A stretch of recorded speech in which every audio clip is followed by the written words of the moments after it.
Outlook 2013 vous permet de modifier l'ordre d'apparition de vos messages dans votre boîte de réception. Vous pourrez décider de les classer plutôt par catégorie ou encore par expéditeur. Par défaut, il s'agit d'un classement par date du plus récent au plus ancien. Effectivement, j'ai bien ici un message du 8 novembre et ici un message qui vient du 24 octobre. J'ai donc un classement par date et avec un ordre décroissant. Ici, si je souhaite plutôt avoir la date la plus ancienne au début, je clique tout simplement sur le plus récent qui apparaît en tête de liste. Si je clique une fois, j'ai maintenant le message le plus ancien qui apparaît au début.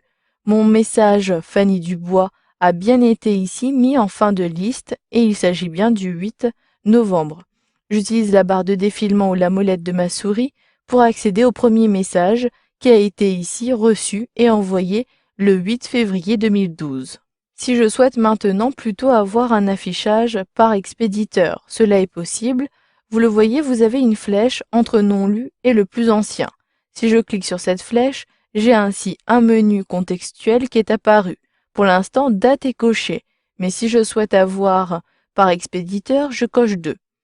Automatiquement, les messages ici ont été triés cette fois-ci par expéditeur. J'ai bien Adobe System qui est en premier. Si j'utilise la barre de défilement, j'ai bien en dessous ici un tri par ordre alphabétique. Si je souhaite avoir un ordre différent, je clique ici et j'ai ainsi un classement de Z à A.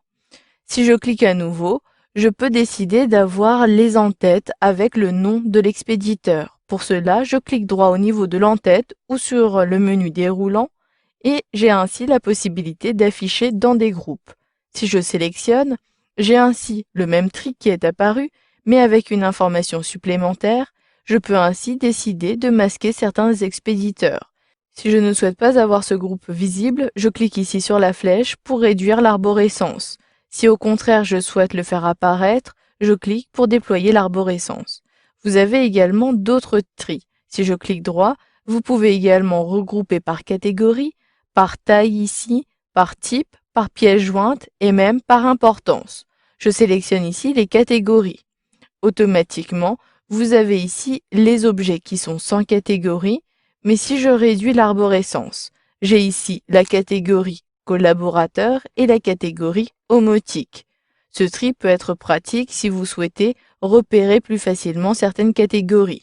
Pour revenir à un affichage par défaut, il me suffit cette fois-ci depuis le menu déroulant de sélectionner la date et je peux ici sélectionner le plus récent qui est ici l'ordre par défaut. Vous avez donc vu dans cette formation qu'il était possible d'appliquer des tris sur la boîte de réception d'Outlook 2013 pour avoir un affichage différent de vos messages.